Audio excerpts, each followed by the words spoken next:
everyone. Oh dear, look what happened. Somewhere far into Russian territory, something happened to the pipelines supplying Russian military. Oh dear. So this took place in Vladivostok. Go look it up. I want you to go and pull that up on the map. You're getting all kinds of geography lessons in these videos. But I want you to look up Vladivostok and look up Ukrainian border. Because it is very possible that this was another covert operation by Ukrainian intelligence and Ukrainian military. Something they never told anybody about, which they totally should not. Basically, there were some explosions that damaged a gas pipeline and destroyed a water pipeline that supplied military facilities in that area.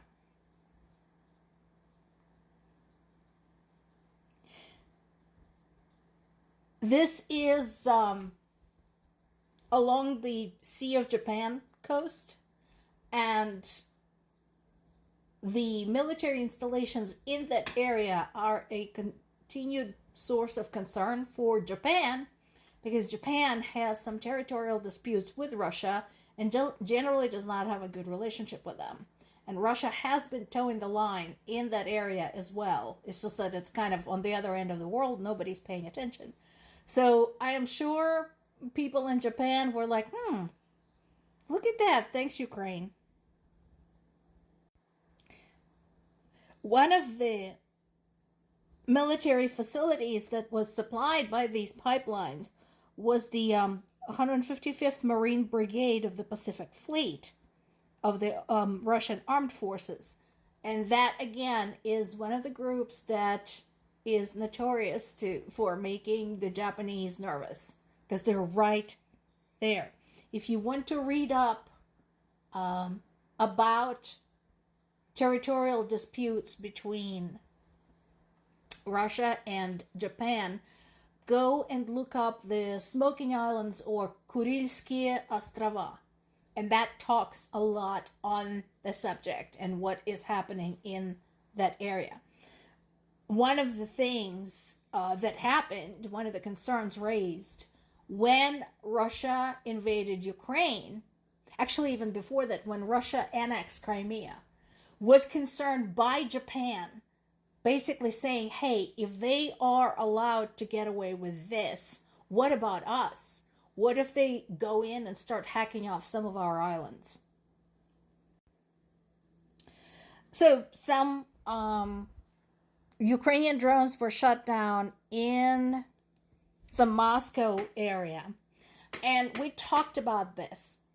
Honestly, I don't think Ukraine seriously has any intention of targeting anything in Moscow, with the exception of maybe some of the military installations in the Moscow region. However, boy howdy, it makes for great theater. This is psychological warfare. So, I think one of the biggest impacts of a handful of Ukrainian drones appearing anywhere in the Moscow area is potential closure of one or more airports. So here's what you need to understand. There are 4 major airports around Moscow.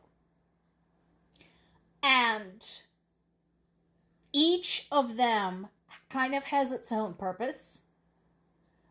Each of them sends airplanes to different parts of the world or different parts of Russia, because Russia is a big country. So there's Domodedovo, Vnukovo, Sheremetyevo 1, and Sheremetyevo 2. So, considering the scale of these airports and the amount of people and cargo processed through them on a daily basis, anytime one of these bastards has to close, that is a win for Ukraine. And again, it instills panic. They let Russians experience the same thing, the same sense of terror as Ukrainian civilians have been experiencing on a daily, sometimes hourly basis now for many months.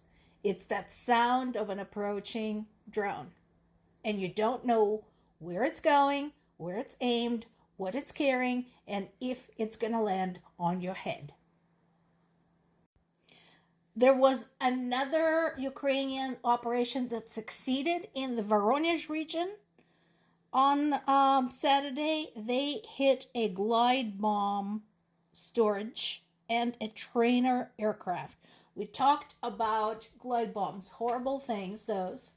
Basically, the challenge with the glide bombs is that an airplane can take off from the invaded part of Ukraine, just reach the Ukrainian-controlled territory, and then release the bombs into Ukrainian-controlled territory. And then the bombs have their own wings. They travel some distance before they fall. And those have been devastating to Ukrainian cities.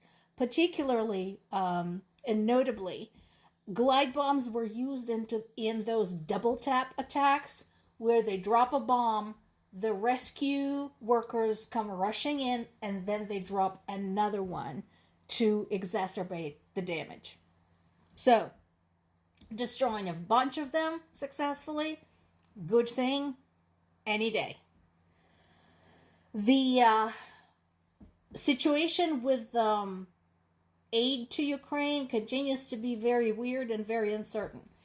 Theoretically, a government official, a cabinet member, should not be able to alter commitments that the United States made to another country, its ally, without the presidential say-so. But in this particular case, Pete Hegseth's halting an agreed shipment of military aid to Ukraine came as a surprise not only to his own department, to the Pentagon, to the military, and to Ukraine, but also to the president. So I don't know what the heck is going on. I don't know what that crazy alcoholic is doing. Because here we have a completely contradictory statement by Trump, who says, oh yeah, we might send patriots to Ukraine after all. And yeah, for once in a century, I agree with Trump. Yes, he wants to keep killing people. Ha! Big surprise. Yes, Donald, your BFF wants to keep killing people. And he wants to keep destroying shit. And he wants to keep invading. What the fuck else is new? You have been told this. Yet you spent the entire last year telling everybody who would listen, which turned out a lot of people, that you could end this just like that. Surprise, freaking surprise.